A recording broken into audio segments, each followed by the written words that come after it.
Chet Holmgren, and I'm down to dunk. This is AJ Mitchell, and I'm down to dunk. This is Alex Crusoe, and I'm down to dunk. It's like baby bottle pop. Yeah. This is Adam Flagler, and I'm down to dunk. Hey, it's Isaiah Hartenstein, and I'm down to dunk. This is Kason Wallace, and I'm down to dunk. I can't spell Lucas. Hey, how do you spell Lucas? How do you spell Lucas? This is Lou Dort, and I'm down to Dort. This is Nikola Topic, and I'm down to dunk. This is Dylan Jones, and I'm down to dunk. This is Isaiah Joe, and I'm down to dunk. And there's probably like 50 to 75 Beanie Babies. Give me like your top 3 Pokemon. Bro, I can't even name. This is Jay Will, and I'm down to dunk. Sometimes the way his brain works is it leaves a lot to be desired. This is Kenrich Williams, and I'm down to dunk. Charmander. Yeah. Charmander. Or you're more of a Charmeleon guy. Charmeleon. This is Shea Gilgeous-Alexander, and I'm down to dunk. Schlecht. You know what it means? Yeah. That means like bad. It means bad. Yeah. Yeah, that's me. Well, it was a good interview, so it wasn't bad. J-Dub, year 3, and I'm down to dunk for the 3rd time. Thank you.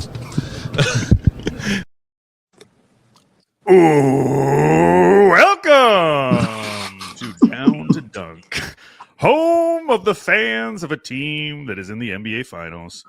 I am your host for today, Wednesday, June 4th, Al Baby Cakes, and joining me, you know him, Thunder fan, national writer. That makes it sound really cool, right? Yeah, man. Dude, you bring the whole country in there, everybody's like, whoa. From The Ringer, we have Tyler Parker. Tyler, thank you so much for joining us today. Man, always one of my favorite things to come on D2D. And yeah, I mean, what a time to be alive. It is. It's a beautiful time to be a Thunder fan. And it's something that you wrote about this week for The Ringer. You had a piece titled "The Thrill of Watching the Thunder Growing Up," which kind of chronicled your experience of watching this franchise from the 2012 finals appearance. You actually started with a little anecdote about the night of the Harden trade, which I remember fondly. Well, not fondly, but I remember it. Nah, man, I mean, Manti Te'o, I think truly, like, I don't even think of him getting catfished. That's not the first thing I think of. Which I think for the rest of the world, that is probably what they think of, and I can only think of, oh yeah, they were beating the hell out of my Sooners whenever Woj dropped the bomb on me. Whenever you got the news. Yeah. My first question: has watching this version of the Thunder develop into an NBA Finals team changed in any way how you think about that first era of Thunder basketball? Has it changed how I think of that first era? It hasn't. That's a good question, Alex. It hasn't changed how I think about the first era. Maybe it does, like, recontextualize it a little bit. Like, I think it, back then you were just so, everything was so new and exciting. Like, you were still, like, in 2012, I feel like we were still swept up in the, like, oh my God, we have an NBA team. You know what I mean? A little bit and it was like, oh my, I can't believe that they're good. And I don't think that Thunder fans were like, resting on their laurels during that time, like that they became one of the loudest fan bases in the league, over the course of those, 2010 to 2012, those runs at the start of that. And so the fans were showing up. I do think that it would be natural to not fully be able to appreciate just how rare a team like that is whenever you're just 4 years into rooting for the team. You know what I mean? And I, like, now, having gone through, the Russ, Taj Gibson pick and roll years and the, seeing, the Chris Paul Schroeder combo and stuff, like these teams that are fun, but ultimately not a threat. You know what I mean? Like I think it's the just speaking from personal experience, I have a better sense for like how impossible it is to make it this far, I guess, you know what I mean? Yeah, and so totally. it feels like it feels more special probably because of that. And I've definitely, it's made it where I'm just trying to not jinx anything and try to live very in the moment with my thinking. I don't want to, I'm really trying not to think about like, man, I mean, Chet and J-Dub are going to get a lot better. And I know. And I think Shea's even going to still get better. I don't think he's like hit the peak of his powers yet. And so like it's really hard to not think about that whenever you let yourself kind of future trip and start to imagine what might be possible. But I really try to, you know, punch my brain in the face whenever stuff like that happens. You know what I mean? Like and just sort of like, no, let's just enjoy the fact that the Thunder are a gigantic favorite and back. You know what I mean? Like that's just like it's pretty amazing to build two contenders like this in a relatively, you know, in the grand scheme of things, a pretty short period of time, right? Like to have two teams. Totally.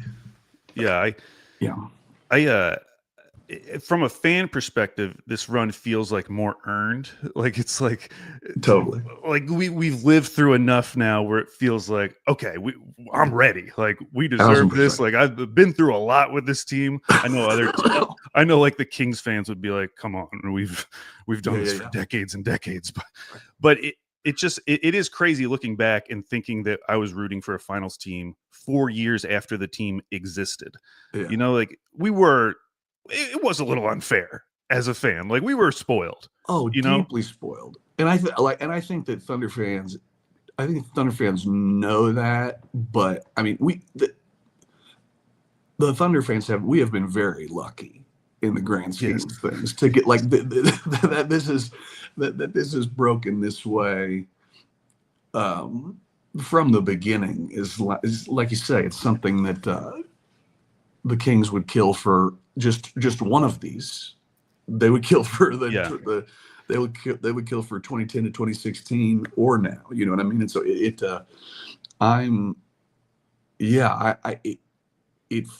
feels like kind of an embarrassment of riches as a fan now. But I'm with you completely. It does feel like, you know, if a fan base can't earn something, we've earned this one more than we earned the 2012 one. Well, the other thing for me is I do feel like them making it again takes some of the sting off of the negative things that happen during, like the disappointments of the KD Russ era. They don't hurt as bad knowing that we made it back.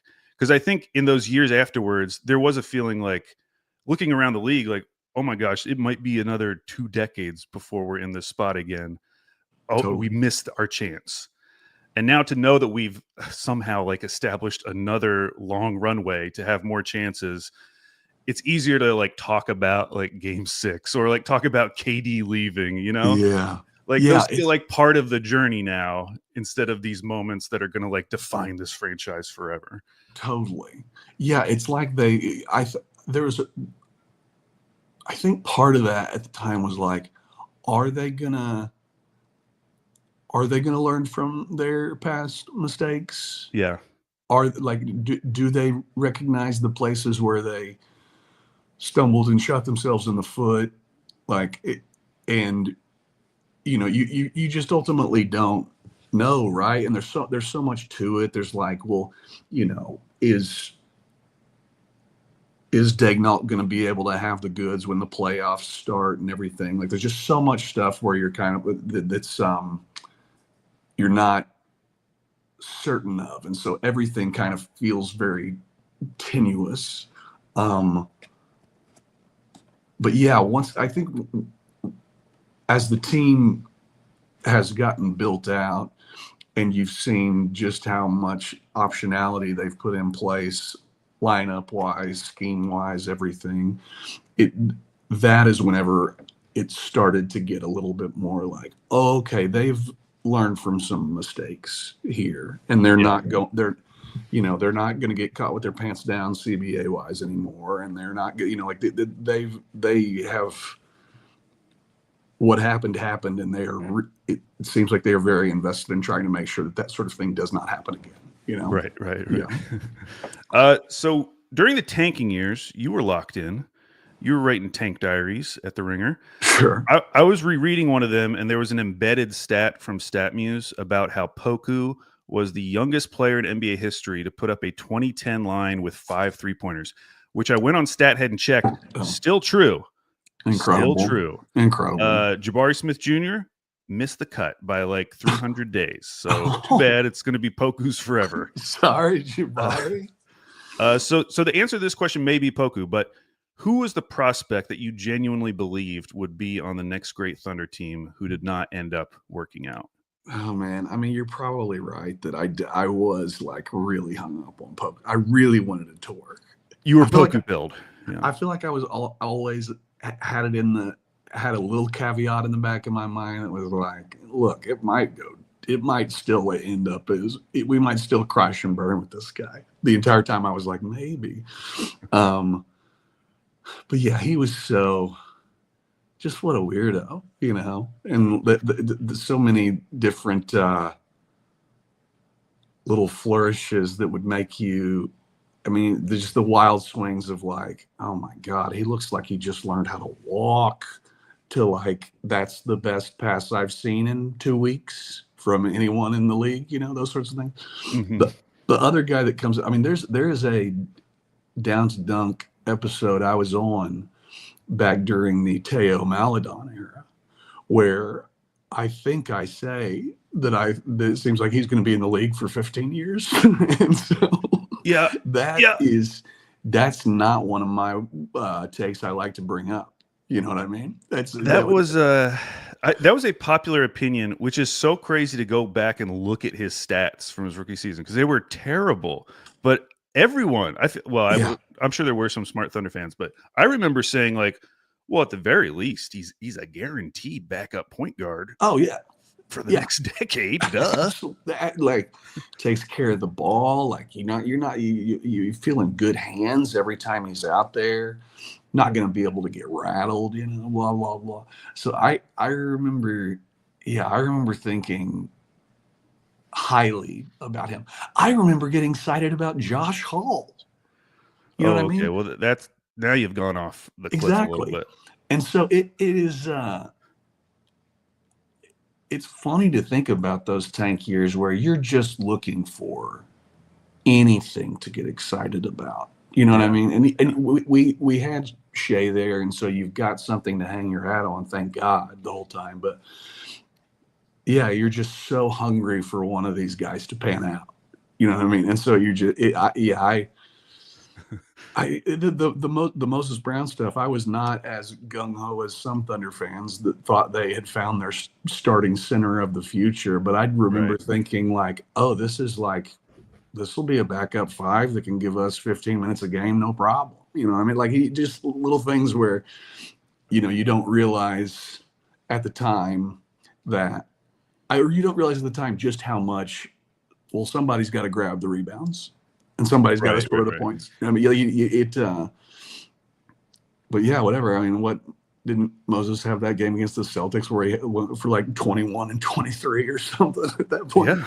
At that point, I was just sort of like, oh, well, clearly some bum's not going for 20 and 20, Well, anytime you're getting stats shared that are like, first since Wilt Chamberlain, it's like, okay, well, this is a lock then. Yeah. Lock it in.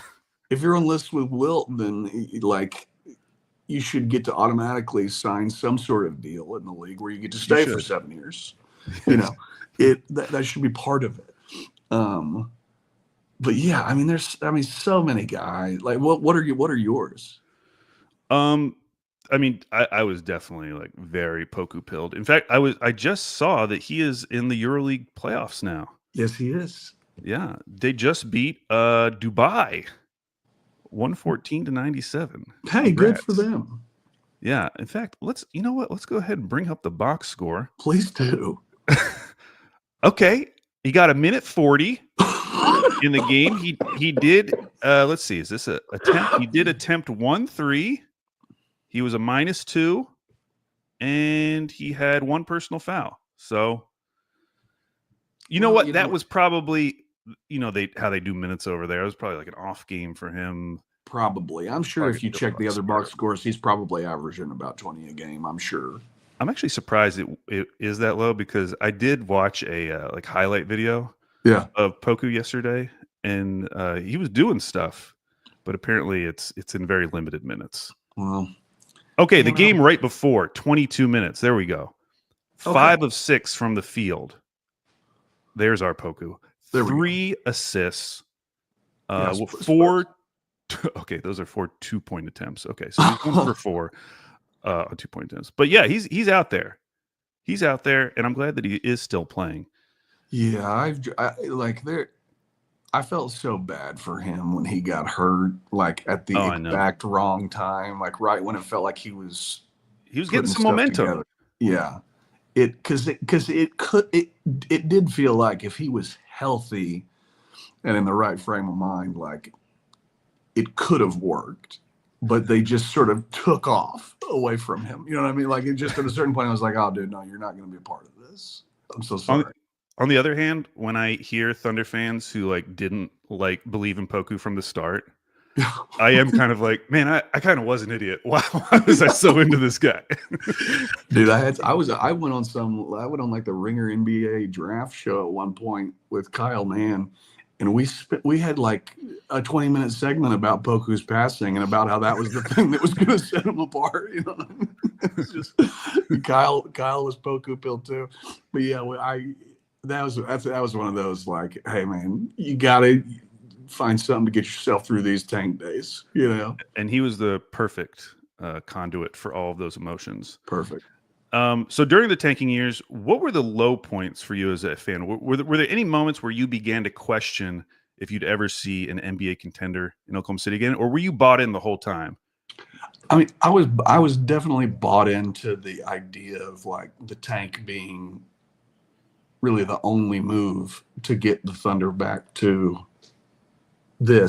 what they are now. In terms of low points, it would be like I was really trying to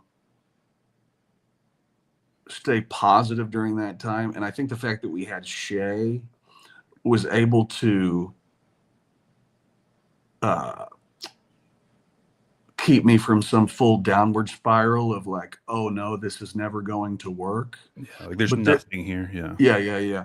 But there were times like when they started to sit, when they were just like, hey, we are now shutting down Al Horford for the second half of the season.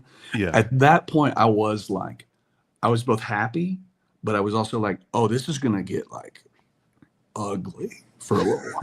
You know? And there were times whenever, we were in those years of can Shea be a number one on a title team, where every now and again I would think, are the Thunder a little bit too good right now to get the kind of talent that they're going to need in the door? You know what I mean? Like, are they just good enough to where getting top 5 picks becomes, extremely hard to do, even whenever they're full on trying for it? And I mean, I still think it's amazing that there's only one top 5 pick on this team. I mean, it's like that feels like somewhat of a rarity, for sure. Especially when a turnaround has happened sort of this quickly. You usually have a couple generational picks in there that are, making, or not generational, but a couple like high profile picks that are making the on ramp a little more smooth. The when Chet got hurt, I was pretty low for a little bit because I was this is because I knew that the team was going to be good enough at that point that like it wasn't going to be some Spurs situation with Wemby where they shut him down and they just suck and they're definitely going to be in line for some high profile pick. Like Shea allowed the Thunder to be at a certain baseline where they weren't going to just let the bottom fall out as long as he's playing. And so in those moments I was like, oh no, like, are we not going to be able to get the kind of talent that we need to make this team really flourish and contend for a bunch of years? And I'm very happy that those fears were silly. You know what I mean? Like the thing that always kind of spooked me was like with I didn't want it to become some situation like what the Mavericks became when Luka was there, where he made them so good so immediately that they really had to scrap to find, fellow stars for him and stuff like that. And it was never like guys that could sort of grow with him. Right. And they never got the it felt like they never got the ball handlers and talent across the board to ever go win the thing. Obviously they go to the finals last year, but I kept getting worried that like there's going to be a cap and then we're going to get to some point where we're scrambling again to find the 2025 version of Daquan Cook or something. You know what I mean? Like that everything has worked out this way and that they're not scrambling to find some fifth guy like those old teams were, I can't believe it. Yeah. And the Mavs, it's so crazy that because Luka was so good, they were kind of like behind the eight ball in terms of being able to collect more assets, but then they get Jalen Brunson. Right. And then they let him go. Yeah. So they had their shot. I will say, looking back now on like these past couple draft lotteries, I'm so glad to be out of the lottery game for a little while. It's messy in there, man. Yeah. If you're like seeing the Jazz have the season they had and then dropped 5, I'm just glad I'm not having to experience those emotions right now. Oh my God. If you're a Wizards fan, can you imagine having to deal with all that, and then you don't even get a top 5 pick? I mean, like yeah. I mean, we experienced it with the Giddey draft because you had like the great odds to get 2 top 5 picks, and then you fall to 6. I mean, I'm just so glad they got their luck. They got like the perfect player, and they got out. Chet was the perfect guy for this team at that point, and how perfect he has been is alarming. Like I did not think that the fit would be so seamless so quickly, but now especially like when he's shooting these threes like with confidence, when there's no hesitation and they're going up, like it feels like a player that goes from special to, something that is going to be a really, really hard thing for defenses to figure out going forward. Like it's one thing to be a shot blocker who can hit threes sometimes. It's another thing to be able to pull without hesitation with somebody flying at you and feel good that it's going in. And that's kind of where I am with Chet at this point. Like as long as he's shooting with confidence and it's going up when it hits his hands, I really feel like it's going in now, and that development, like the development of his sort of confidence in that shot has felt massive. Yeah, I feel like that's the biggest like ceiling raiser going forward. If he, as he develops that offensive game more, it's just going. I mean, it really could get crazy. And the fact that he hasn't even, I think he's just hit his 140th played NBA game. Yeah, nuts. I mean, nuts. Not even 2 full seasons in the NBA. Okay, so that's the past. Okay, it's time to move to the present. Great. Let's move on. Forget Poku for a second, just for a second. Nah, I can't, but I'll act like I did.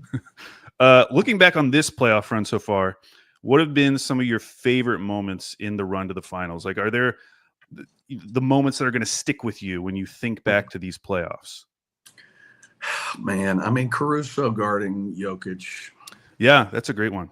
That was just because you're sort of like, oh my God, it's happening. They are doing it. You know, like you're just sort of like, some of Shea's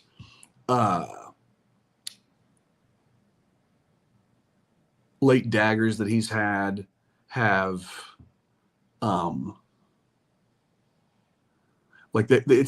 there have been some shots from him in these playoffs whenever the Thunder have needed him where, you know, because even I would be like, well, what is it going to be like whenever, like, it's, you know, not uptime, and in these games, like, is he going to have it like that? And that he's just been so ready in those moments has been kind of those moments have felt very indelible to me. But yeah, I mean, the Chet block on Jaden, that yeah, late in that what was that, game 4? Or no, that was game 5. No, it wasn't. I can't remember. But that block, so maybe it's not going to stick in my head for that. I remember that block being a big thing. And then that was game 4. Game 4, okay. And then Dort hitting those 3 threes. Oh yeah. At the you know, in the 4th of that game 5 against the Nuggets, like that really felt like those moments felt like, remember when are you an Oklahoma Sooner fan? Football fan? So remember in 2000 whenever Terrence Marshall intercepted that pass against A&M and ran it back for a touchdown late in the game? Yes. Took Reggie McNeil to the house. And Jamar Toombs. God, I was terrified of Jamar Toombs. But whenever Marshall returned that for a touchdown, it was one of those first moments that felt like, oh, maybe there's like some like destiny kind of stuff going on with this team. Like you allow yourself to kind of go there. Yeah. And there was something about those Dort things, especially because he had been shooting it so terribly up until then. Right. Like to the point. I mean, I remember when he made a 3 in one of the games of the Nuggets series, you posting something to the effect of like, if he had missed that, I had a diagram. I was about to go locked and loaded.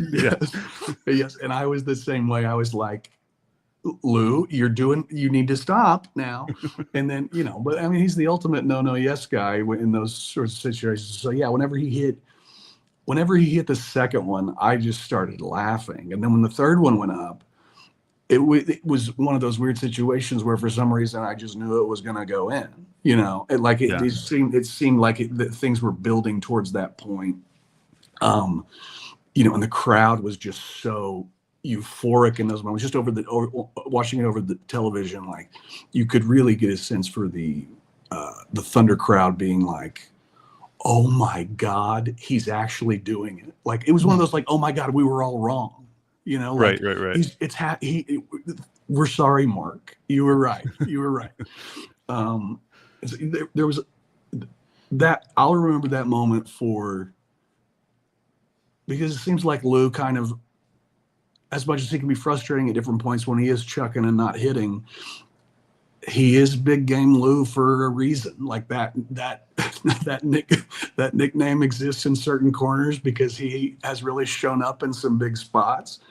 And I was really happy for him in the moment, you know, because you're just like, oh, like this guy is determined to not go the way of the, you know, Robertson Like he's. This is not going to. This is he a will man shoot his way. He will always shoot his way out of it.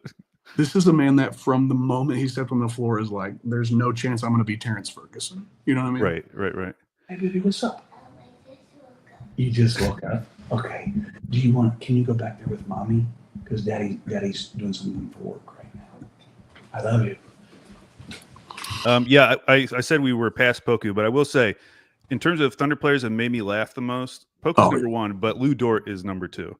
Both good and bad. I'm always cackling at something Dort is doing. Whether it's like a bizarre layup attempt where I'm just like, what even was that? Or him hitting ridiculous threes at like the most opportune time when you've given up on him and you can't help but just laugh because it's like, oh, yeah, of course he was going to hit that. Those things, whenever he fights over the top of a screen and like the screener clips him and he does that like sprawl. Those things always make me laugh as long as the whistle gets blown either direction. When the whistle doesn't get blown, that's whenever I'm like, Luke it up, stop trying with this shit. You know what I mean? Yeah, he looks like those people. I don't know if you've ever seen like the dash cam videos where people are like trying to get insurance money, and they'll like, but the person in the car knows that they're about to do it, so they're like slowing down, and so the person will like. They'll try to flop basically. And that always reminds me of Dort when he's getting screened like that. I mean, Dort goes horizontal on those. He does. He's really like a cat out there with some of this stuff. Like it is you do get the sense, especially now, like when there are so many good defenders surrounding him, like it must be hell getting guarded by that guy. Oh yeah. Like just because you know that you're not going to run into some situation where like you get an easy one because he was sleeping, you know, like there's something constant about him that like I think goes a long way in how demoralizing it is to play against him.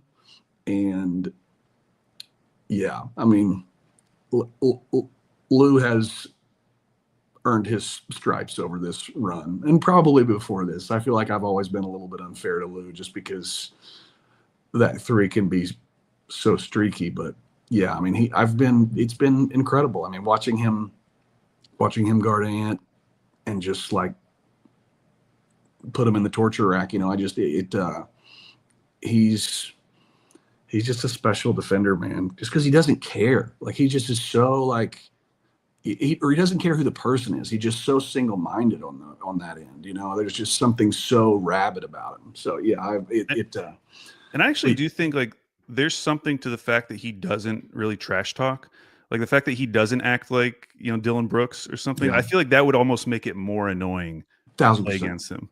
1,000%. Well, because there's something about that Dylan Brooks stuff where you start seeming like a fake tough guy a little bit, like you're like protesting a little too much, right? Like there's, you know, and yeah, Lou, because Lou does that, people can't really complain about him like being like theatrical or whatever, you know what I mean? Or like like trying to make the series about him or something. Like there's he's just more like there's something very Terminator-y about him and the whole Thunder team, really. Like there's, you know, like they'll show emotion, but only at certain times, and it's usually going to be like, we're going to kill you and we're going to be steel-faced about it, you know. Like there's something cool about that. Do you have like certain plays that that have just stuck with you during the run so far? Yeah, I hate that this is the one that first pops in my mind, but like the Aaron Gordon 3 in game one, even though brutal. It all worked out, I will never forget that play and the way it made me feel, just because the build up to the playoffs was such a huge deal. You didn't feel like they were really tested against Memphis. And then you get to this second round, it's like, okay, finally a real opponent.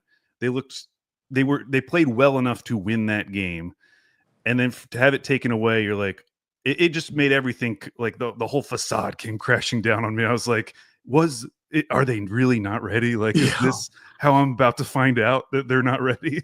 Especially coming off of the way that those last like 30 seconds of game time went when Mark is doing this inexplicable like fouling immediately, and then we're missing these free throws and stuff. Is like, wait a second, like the one thing I really was not the one worry that never really entered my mind is like, is Dagnall going to be ready for this, or Dagnall going to be ready for this? I know, like, I wasn't really thinking about that either.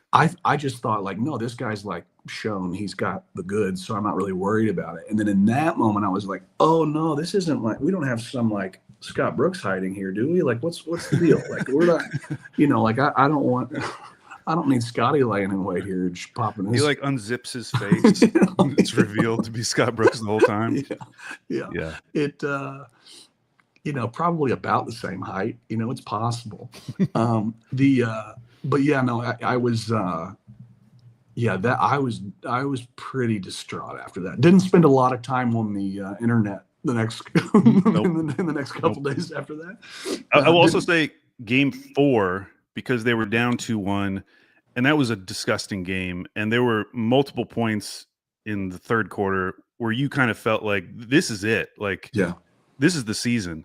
Yeah. And for them to pull out that win and tie it up 2-2, that was the first time when I like started to believe, because they finally won that type of game where they're down, they're on the road, and they have to come all the way back and do it at the end.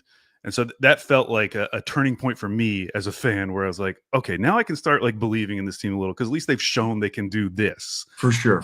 Whenever that, once they showed they could actually sort of go toe to toe with Jokic in late game execution, that would definitely, like, my estimation of them went up.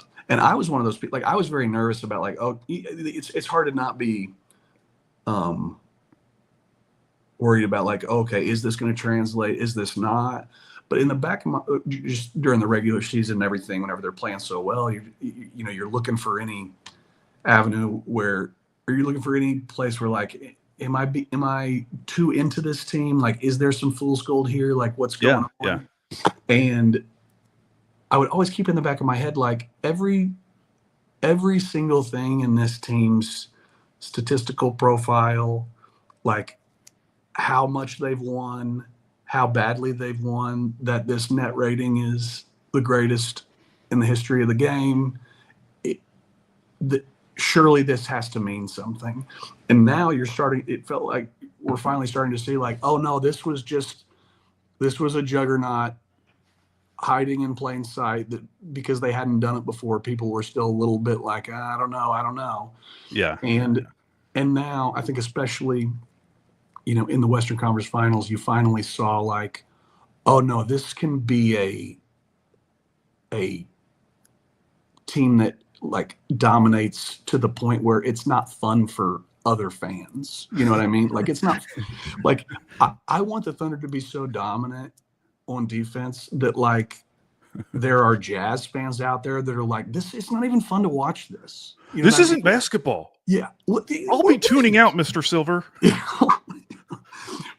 I loved all those, like, you think it's going to be a Oklahoma Pacers final? Yeah, Silver's going to step in. Like, they can either have Anthony Edwards versus the Knicks, or, insert hick insult here. And yeah, I love when those sort of, like, very boring, very lazy jokes just get thrown in the dumpster. Like the Thunder really like bodied and bullied a lot of these, like, LOL, these Thunder are frauds takes. Like, they stuffed those takes into a locker over the course of the Western Conference Finals. And that was a lot of fun. As someone who tries hard to not be one of those receipts guys, you were keeping them? I might have bookmarked a few tweets here and there. I might have just, like, kept tabs on some bits. But no, it was, it's been a trip. I mean, I want these finals to have some signature kind of moment for Shea a little bit, you know, like I want him to have some late game moment on that stage. But yeah, I mean, I will remember, if not any one play, like I will remember just how comfortable I was with the ball in his hands throughout that Timberwolves series. Like no matter what game it was, no matter the time, just that it never, you know, like, I mean, Thunder fans have experienced what it's like. You've experienced sort of both ends of it, where like, okay, like Durant's got the ball, you know, sometimes I feel really good about this. Sometimes, why are you letting Tony Allen push you out to 19 feet and you're going to shoot something, you know, with him draped all over you or whatever. Obviously, Russ, rarely did I feel like, I know what's going to happen here. This is going to go great. You know? There's the hope for that, but there's also like, man, he might lose a leg here. Like, I don't know what's going to happen. And with Shea, like, yeah, there's just, I think his ability to stay calm. I know he's talked in the past about staying in the moment and how important that is for him. And I think those things have, like, he's really shown himself to be, I think, just a playoff killer during this postseason. I've been so happy with which again, going back to like the constant negative narratives around him, like I feel like he's shut them all up too. Like this idea that like, well, he's not going to get these foul calls in the playoffs, and then that becomes the story. Like, why is he getting all these foul calls? Yeah. Well, let's see what this defense is like whenever Jokic has time to prepare for him. Okay, cool. They scored 9 points in a quarter, or whatever, like, you know, 8 points or whatever the hell the Nuggets did. Like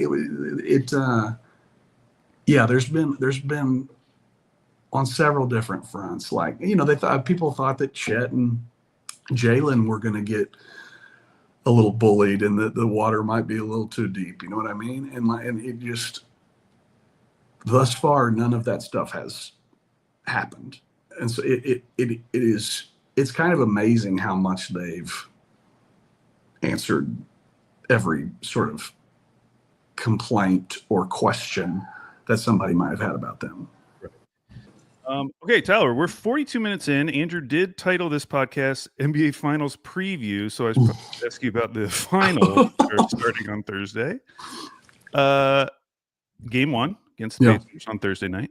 Thunder are heavy favorites in the series. If you were forced to come up with a pro-Pacers argument for them winning this series, upsetting the Thunder, sure, what would it be? How do you think that? What would it look like? I mean, they're very good at taking care of the ball. So, I mean, the path for them would be very, very low turnovers. Every single person on their team is hot. And so the Thunder defense is in a constant scramble because they can't leave certain guys open like they like to sometimes. And the Pacer offense just is as destructive as they have seemed to be against the East.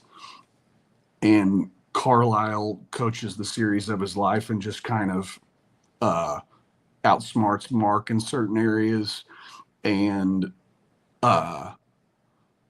Siakam dominates his matchup, and Halliburton is they're able to somehow not let him get picked on the defensive end. Like, if all those things happened and the Pacers were just super hot from 3, then sure. Yeah, I think I definitely think there's like a path. I don't think it's like a given that the Thunder win. You know what I mean? Like they got to show up and everything. Like my pick for, or wait, that'll probably be one. Is that one of your questions, or should I say it? Oh yeah.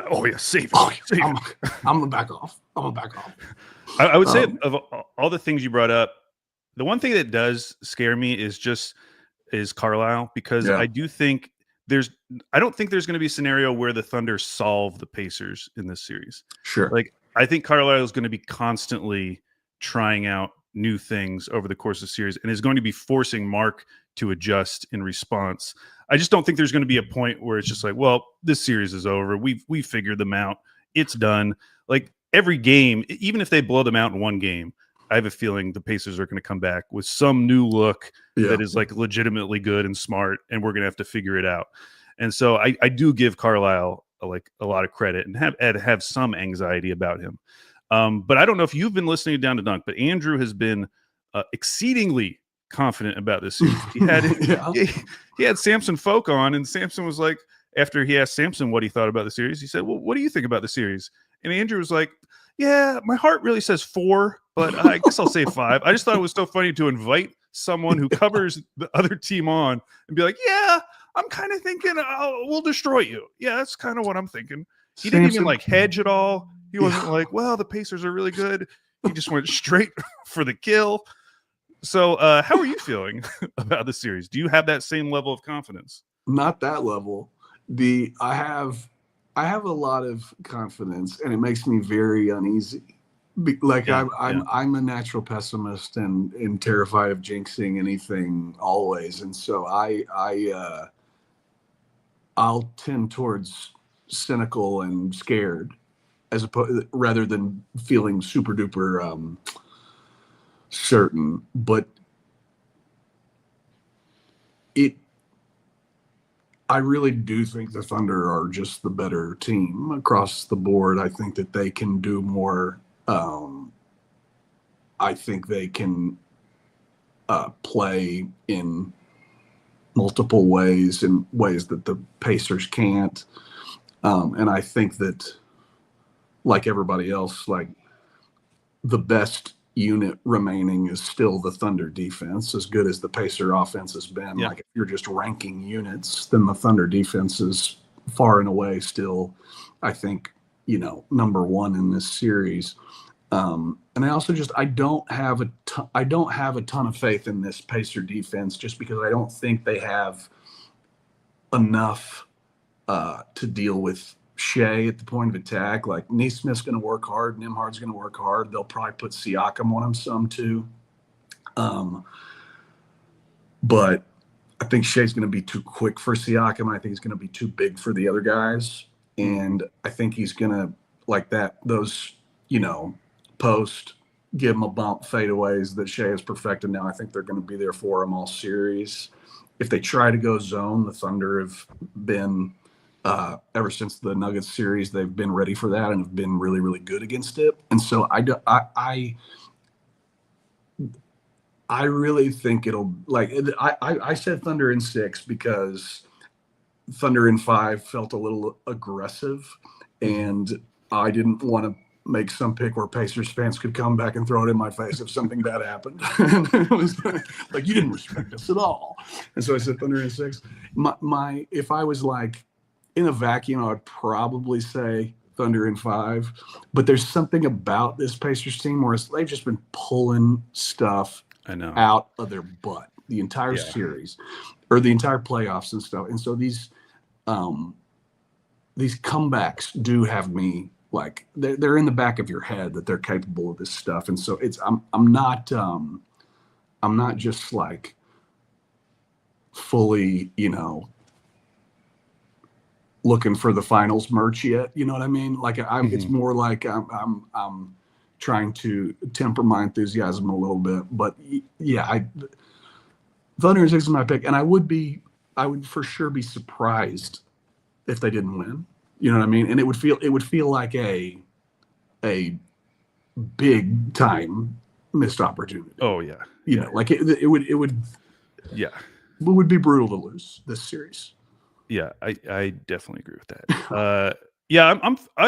You basically just described how I am feeling about this series as well. I'm like factoring in like 2 games of shooting variance, and it just comes down to whether the Thunder are going to meet them percentage wise in those couple of games where the Pacers just go crazy from 3. Totally. And I can't say I feel like super confident in it right now, just based on how poorly they've shot during this playoff run. But yeah, overall, the scary thing is like even when I say something like, "Oh, I'm 80% confident that OKC is going to win," that still means that if you play it out 5 times, I think the Pacers are going to win one of them, which is scary.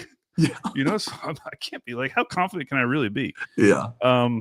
But yeah, I definitely agree that it would be a huge missed opportunity. But it's also one of those things where I'm so confident, and similar to you, like I'm not used to feeling confident. Like I'm also a pessimist, where it's like I just need to see it. Like just let me see game 1. Let me see quarter 1 of game 1, and then I'll know how to feel. Because I have an idea of what it is. And in my head, I'm similar where it's like Thunder in 5, but I just need to just let me see a little bit, just a couple minutes, and then I'll know. Because there's just, even though they've shown up for every series so far, there is that thing where it's like, well, it is the finals. Are they just? Is it gonna feel like a pinch for them all of a sudden? Right. Like or someone like, I don't think it'll happen because he seems like a true destroyer, but like, does Kaysen come out and play a little tentative in some of his minutes offensively? Like, are they, do any of these young guys feel the moment a little bit too much, and then there's a butterfly effect on down the, on down the line? Those things are still in the back of my head. But yeah, I'm in that place where it's like, if there's a part of me that is telling myself, if I had more guts, I would just say Thunder in 4. Like if I was like a man of like, if I wasn't such a coward, if I actually had conviction, then but like, I really would just be shocked if the Thunder didn't wind up winning the series. Like it would just be like looking at it from like trying to take my Thunder fandom out of it, right? Like trying to just look at it just as coldly as possible, just from this is what this team has done and who they are and who they have, against this is what this team has done and who they are and who they have.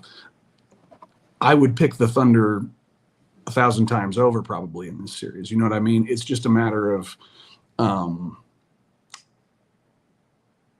me being certain that I have immense power and can jinx a basketball organization from thousands of miles away. So I'm it really is that. Yeah. It's believing that you play some role in this. That is what prevents me from being more confident. It is. It's. I was talking to somebody that is fun. I mean, I'm sure. I don't know if you have the same experience, but like, especially living somewhere that's not Oklahoma. Yeah. But people know that you're a Thunder fan. Like whenever they get in, like I have people like at my kid's school coming up to me and telling me congratulations. You know what I mean? Yeah. And it's like, but I had somebody asked me, they're like, are you really superstitious when you watch games? Like, do you have to wear a certain thing or anything like that? And I was like, no, I don't do anything like that. I was like, if the Thunder score 4 times in a row and I realize that my hands have been in a certain position, then certainly they're not going to change from that position until they miss a shot. And then I said, I used to for OU football games, I had this 2000 OU national championship hat that I got when my parents bought me like the commemorative Sports Illustrated cover whenever OU won the 2000 national title. Yeah. And it's just this tan OU hat that says 2000 national champs on it. And I mean, it looks like it got left out in the rain and run over by 1,000 trucks, but I would wear that all the time. And then I started to realize like, oh, this is the OU's not as good as they used to be anymore.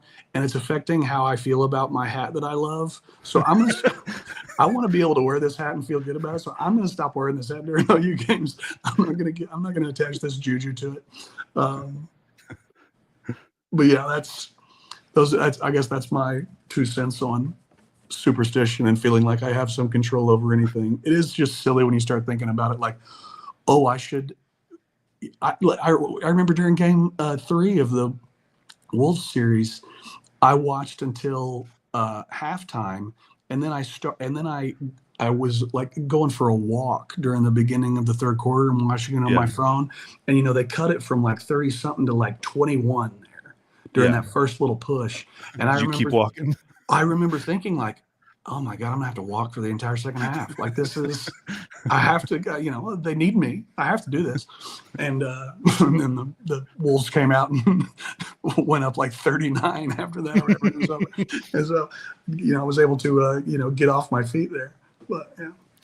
You start running because you're like, well, maybe I just need to pick up Different the speed. Change it up. Maybe I'll take off my shirt. I don't know. Let's just see what can we do.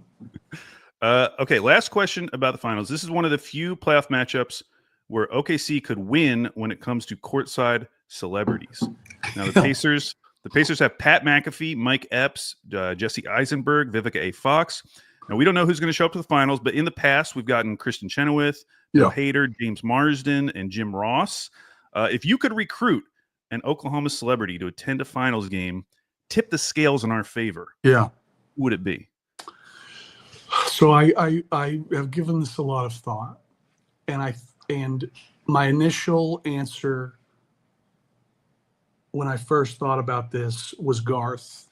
Yeah, was I think seeing Garth courtside trying to project the enthusiasm he would be trying to project. I think that it would be incredible to watch, and I think it would get Thunder fans very pumped up if you see like Garth on the big screen, like trying to tell people to get up and everything. I think that would be incredible.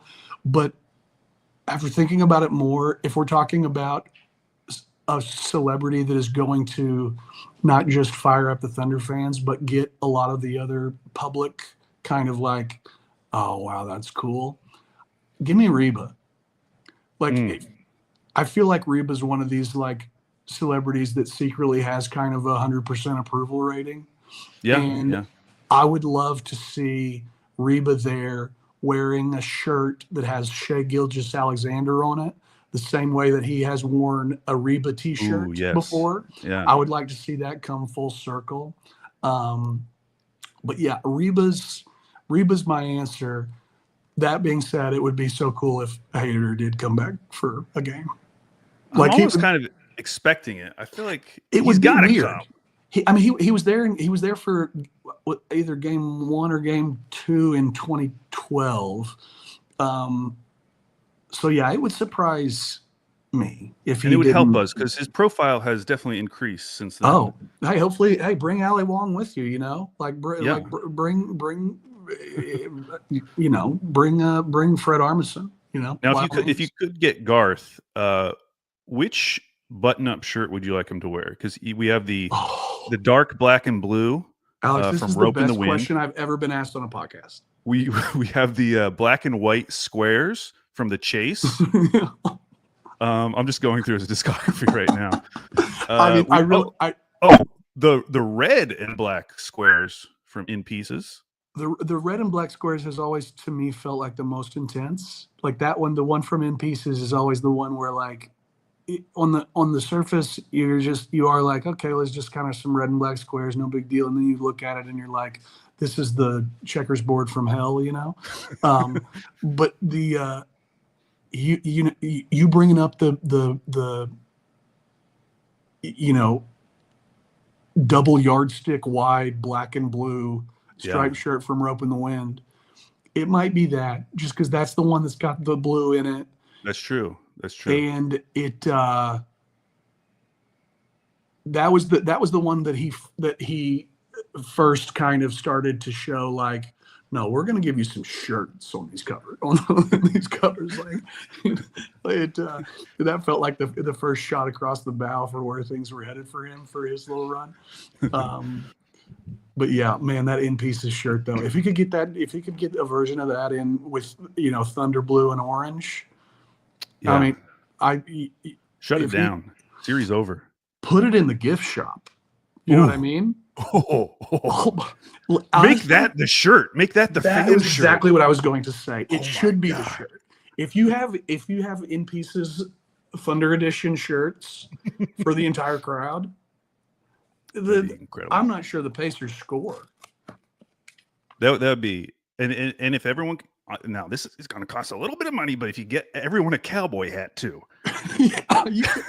the Clippers gave the people in the wall inflatable horses. Why not? Yeah, why not? I should do it. I'll call Sam and see what we can make happen.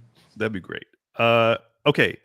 We're going to end with a little segment I've called Stats to Make Tyler Say Wow. Now, I'm going to read you some random stats about the finals. You're welcome to react any way you'd like, but just know that in order for me to get points in this game, you have to say wow. Understood. Yeah. And listen, some of them are going to be stronger than others, okay? These are just a bunch of stats that I found that I think are at least mildly interesting. Yes. Okay. First, since February 7th, when Chet made his return, we saw the debut of the two big lineup.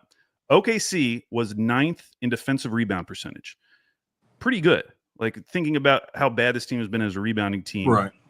They were top 10 since the start of the two big lineup. Now, rebounding hasn't always felt like a strength in these playoffs, but OKC's three opponents, Minnesota, Denver, and Memphis, ranked 14th, 5th, and 3rd in offensive rebound percentage. So they played a lot of teams that were crashing those boards on offense. So considering the opponents, I feel like they've held up pretty well. Meanwhile, Indiana has ranked 29th in the regular season in offensive rebound percentage and dead last in the playoffs. They've also been dead last in second chance points. I gotta say wow. Gotta say wow. So this whole conversation about like, can OKC slow the Pacers down? I just think it's a good reminder. Like, it's really about shutting down like that first action, like whatever the first shot is going to be, because I do think for the first time ever, the Thunder should have a big advantage on the boards. On the flip side, we don't know how much they're going to go to the two big lineup in the series. That's kind of been a conversation. Like, will they just go to the single big? But I really think, like, especially compared to the first three rounds, this is a clear opportunity for us to finally be the better rebounding team.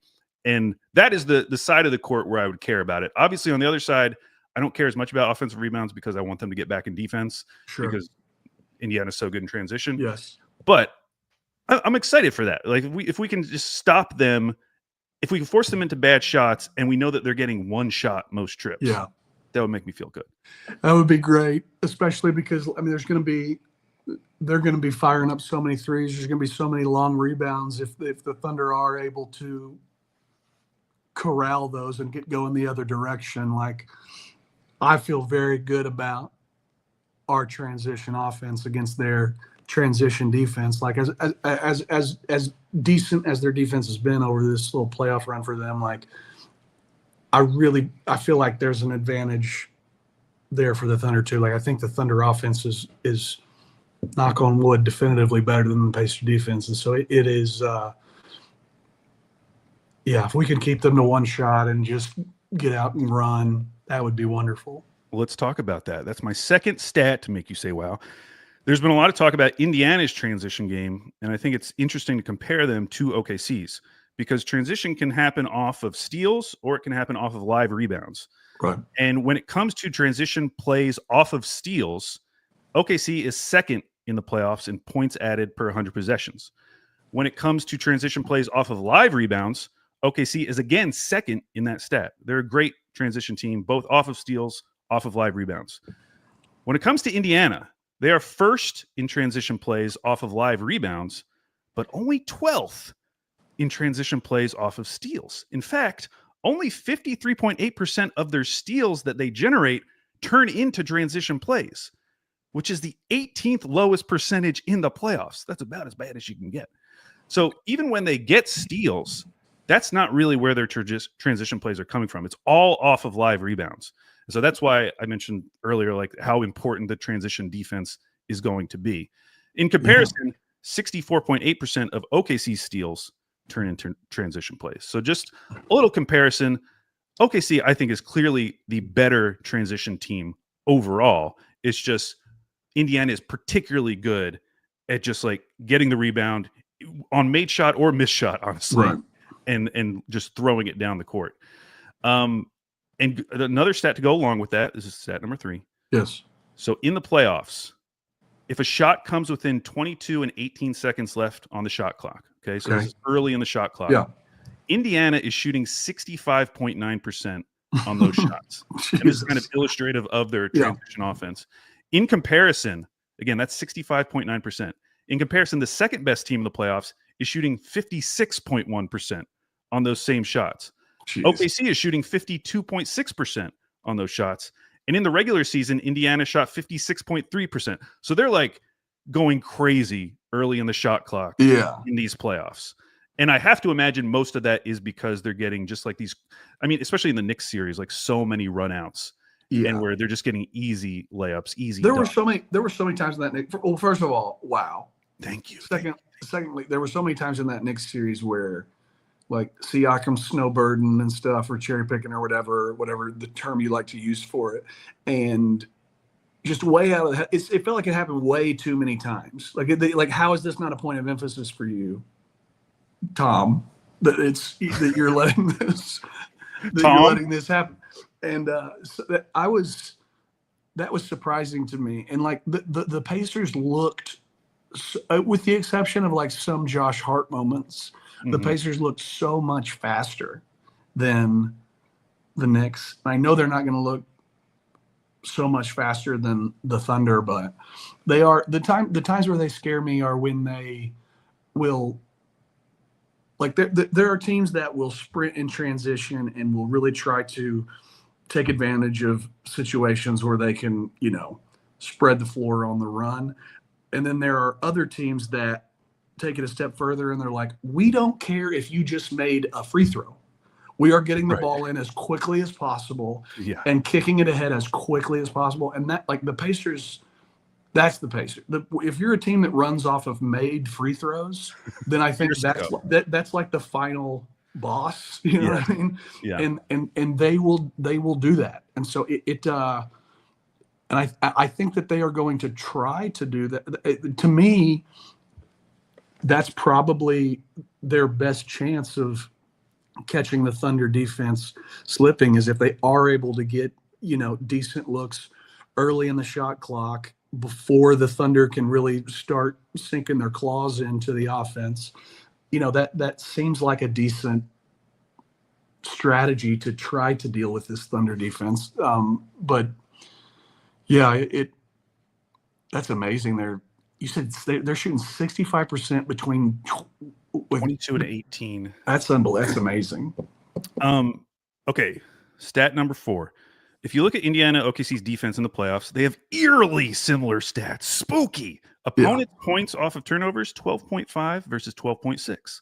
Opponent fast break points, 9.4 versus 9.3. Opponent second chance points, 16.3 versus 15.3. The biggest difference in these two teams so far in the playoffs have been points in the paint for the opponent. Indiana has allowed 48.1 per game, while OKC has only allowed 40.9. And of note, in the regular season, Indiana was 26th in points in the paint allowed, only ahead of Chicago, Dallas, Utah, and New Orleans. I bring this up to say we saw in that Minnesota series, they had a few games where the Thunder were just killing them in the paint. Yeah. Having like 50-plus points in the paint.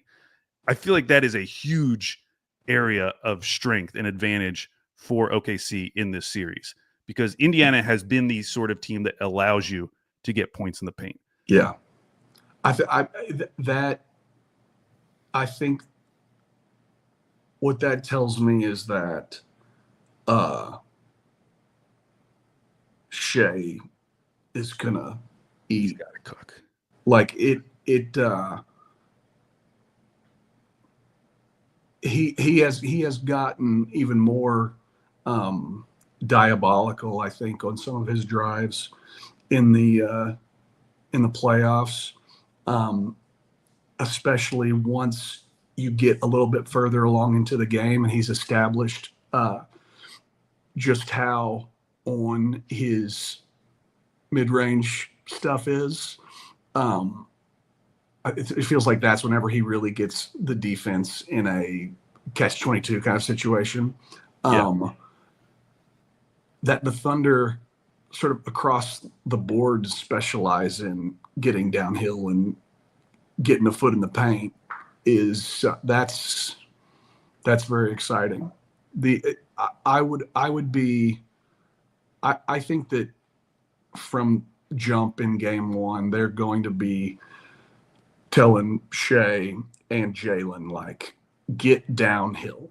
Like, just start with this floor tilted and just, like, let yourself go into the heart of the defense because it's weak there. And that's Shea is that's another one of the reasons that I think it's a little silly, all these like complaints about Shea, is like, this guy lives in the paint. Like, he's like, in some senses, he's practically like a guy who's a post player. You know what I mean? Yeah. Like, he's in there so much. It makes sense that he would be getting calls because nobody can keep him from getting there. So yeah, that's big time. I think especially in these possessions when, the Thunder are going to be 5 out, if Chet's going to be the lone big and going to be pulling Turner out to the perimeter and stuff, like, it really feels like it could be a layup line in certain moments for the Thunder if they play their cards right. Okay, next stat, and for those keeping score at home, Tyler did not say wow to that stat. Oh, yeah, I didn't. But okay. I meant it. I felt it. You felt it, but you didn't say it. And so you're right. I'm sorry. I got to get better. It's not. I wanted you to be honest. Okay. Actually, I realized I have 6 stats. Okay, 5th stat. You've heard. I don't know if you've heard it. Honestly, I just saw one Thunder fan on Reddit say it, and I'm gonna move back to the guest room so that my girls can come in here and eat breakfast. I don't know if you've heard this, but some people will say things like, Halliburton doesn't need to score for the Pacers to win, which is technically true. They have won games when Tyrese Halliburton has not scored well. However, I don't think people realize how big of a difference it is when the Pacers, or when Halliburton does score for the Pacers. So in the regular season, when Halliburton scored more than 20 points, the Pacers were 24-3. When he scored 19 or fewer, they were 22-24. They were a below 500 team. Now, if you just look at games after December 12th, because that's when they started winning, they were 18-1 when he scored 20 or more, 18-11 when he didn't. In the playoffs, 7-0 when he scores more than 20, 5-4 when he doesn't. Wow. So this is why, I kind of agreed with Michele. Like, maybe this isn't like the greatest Dort series, but then I saw that and I was like, maybe it is. Like, maybe if we can really shut down Halliburton's scoring, it could be meaningful, because it seems like it's very important looking back at what this team has done both in the regular season and in the playoffs. I mean, I hope you were keeping track. I said wow twice during that. Oh, nice. And I'll even add a third. Wow. It is, when you go back and look this year and even in years past, like, Dort, and I'm going to knock on wood here, Dort kind of owns Halliburton. Like, Halliburton has had a lot of trouble with Dort over the course of his career.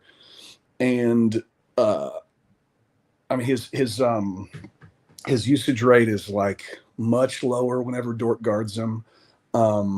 I mean, the one game in the Knicks series where he lays the egg, it's the one game where Mikal Bridges actually makes a concerted effort to get really physical with him. Yeah. You know what I mean? And the Thunder have also showed that they are unafraid of doubling somebody to get the ball out of their hands and just scrambling on the back end and making their way to shooters and getting good contests. Like, they've been able to do that. And so I think they're well equipped for him. But I am certainly in agreement that it is very important to he needs to feel uncomfortable from the first possession. Like, I would love to see Legler showed this play on the Sports Center that was following the Thunder's Game 5 win over the Wolves, and it was 3-3, and Dort had picked up Ant full court, and he turned him 3 times before he got to the half court line. And then Gobert tried to set a screen right around half court, and Hartenstein was up so high he hedged into the backcourt. which like never happens. Usually if a screen happens like that, the other guy's just waiting in the lane. They're the big is waiting in the lane, ready for whatever else, and that the defense is capable of that kind of activity and like capable of because that requires a lot of focus and attention. Like you have to be, it takes so much energy, especially for Dort to turn somebody 3 times before they get across half court. But then for Hartenstein to get up and like hedge hard enough that you're stopping Ant's momentum and then sprinting back to the lane to be there to contest or make sure you're there in case they try to throw it to Gobert or whatever. Like that takes a lot of intention and energy that not a lot of defenses have. Like most normal bigs aren't going to want to expend that kind of energy on something like that in a big playoff game. Like they're thinking like, no, I got to be like wrestling down here with Gobert for defensive rebounds for the rest of the game. Like I'm not going to get up there and hedge, 40 feet from the goal or whatever. This is ridiculous. Yeah. And the Thunder are willing to do that with guys that have a ton of defensive talent too. You know what I mean?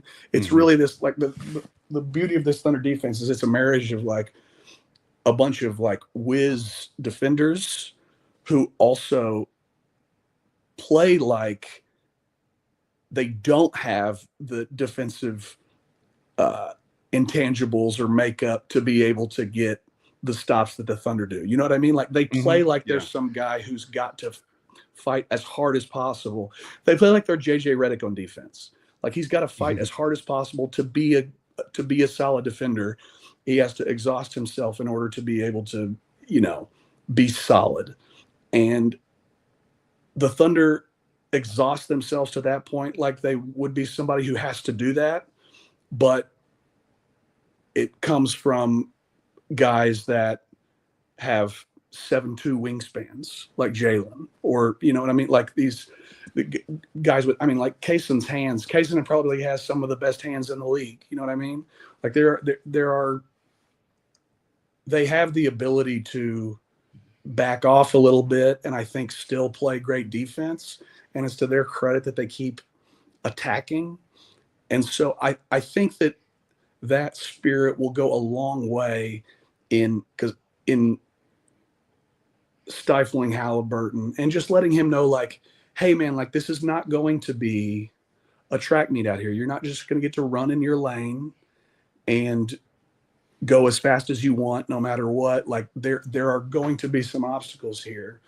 And yeah, I think there are ways that you can frustrate him.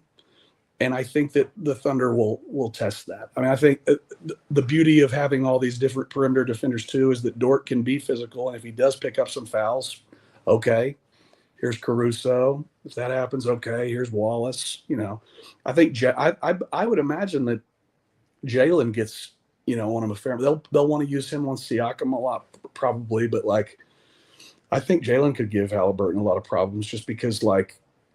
He's so good, like at poking the ball out. You know what I mean? Like there's it, and I think that his length could give him a lot of problems. So, yeah, that's amazing that it's so definitive like that. It's funny because it's usually like I feel like those sort of stats are usually with like with a second star or a third star, right? Like. Oh, if Chet scores over 20, then the Thunder are, they never lose or whatever. That sort of thing. It's interesting that it's with the best player on their team that it's like that. Yeah. Yeah. And going back to the defensive pressure idea, like part of that is like getting them further in the shot clock, like not letting them get comfy fast. People heard Samson Folk on Down to Dunk yesterday or 2 days ago. I got to go listen. I like Samson. He's smart. So he and Caitlin Cooper just released their finals preview, and it is the best finals preview you will see about this series. It is so good. Just go on YouTube and search Caitlin Cooper, and it'll pop up. What were their picks? Did they make picks? I'm only like 45 minutes in, so I don't know if they reveal it at the end. But Caitlin goes through a lot of their regular season matchups, showing how OKC was so good about forcing the Pacers into like fourth options. Like, and I'm not talking about like a specific player, but just like what they want to run. Yes. Yeah. Like they go through their first action, it's not there. Second action, third action. Like they're a lot of these possessions were ending up with just like Miles Turner trying to shoot a fadeaway at the end of the clock. And like, those are the types of plays you're trying to get them into. But go watch that. It's great. Well, here we go. Last stat to make Tyler say, wow. Indiana would be an historical anomaly if they won this series. First, the odds. No champion going back to the 84-85 season has had worse than the 9th best odds to win the championship in the preseason. The Pacers were 15th through 41 games. No NBA champion going back to 1971 had fewer than 24 wins. The Pacers had 22 wins after 41 games. That's every champion. Indiana's plus 2.3 point differential in the regular season. If you go back to the 1946-47 finals when our Philadelphia Warriors beat the Chicago Stags, Indiana's plus 2.3 point differential would rank 75th of 79 champions. Wow. So I'm just saying this is honestly, I wasn't even trying to do that. Wow. That was that was a pure one. An honest one. Yeah. I just want to put it in perspective of like how big of an upset historically this would be. Now, the flip side, you could argue like we're in the era of parity. Like if something like this is going to happen, it would happen now. Like maybe we're moving into this new era where we'll see more champions who have these weird profiles. Right. But if you're basing it on the idea that the NBA has been fairly consistent in terms of what champions look like, Indiana represents like a massive anomaly. That's such a good point, and it does weirdly make me feel better. Oh, good. about the series. That's incredible. It does sort of speak to like the you'd say for as obvious a monster, that the Thunder have been. And, sort of clearly the class of the league thus far. That all signs point to them, it being them being heavy favorites. You know what I mean? Like they checked every box. To contrast that with a team that is a historical outlier it's hard to not have that improve, sort of boost your confidence a little bit, huh? I just wanted to leave you with a little confidence boost. No, thank you for that little sugar there at the end. I appreciate that. And then final thing, so last night we were going to do this pod last night, and shout out to the people who were in the chat. Someone sent us a super chat last night. Oh, I wanted to make sure. Ethan Franks said, expecting a son in the next 2 weeks, due date June 13th. Middle name is going to be Shea if he averages 40 and we sweep. What are the odds on this happening? Now, here's what I would say. I feel like Shea is like a pretty good name. I feel like you need to lower that average to like 35 and a sweep. Yeah, to give it like a chance. Yeah, I think if you first of all, congratulations to Ethan, and I'm so sorry that it took my daughter so long to go to bed last night and we couldn't do the chat, or we couldn't do this. But if you want to name him Shea, I'd lower that average. The sweep is totally possible. Averaging 40 in the finals, that would truly be the cherry on top of one of the most dominant individual seasons in NBA history. I mean, has anybody short of Wilt averaged 40 in the final? Like I can't imagine anyone's ever even done that before, right? I would be surprised. And that's why, like, if you're going to leave it at 40, we're talking single digits here. I would put it low. I wouldn't put it at 30 though, because as the joke goes, he wakes up with 30. But you go 35. you can make you and your significant other sweat a little bit if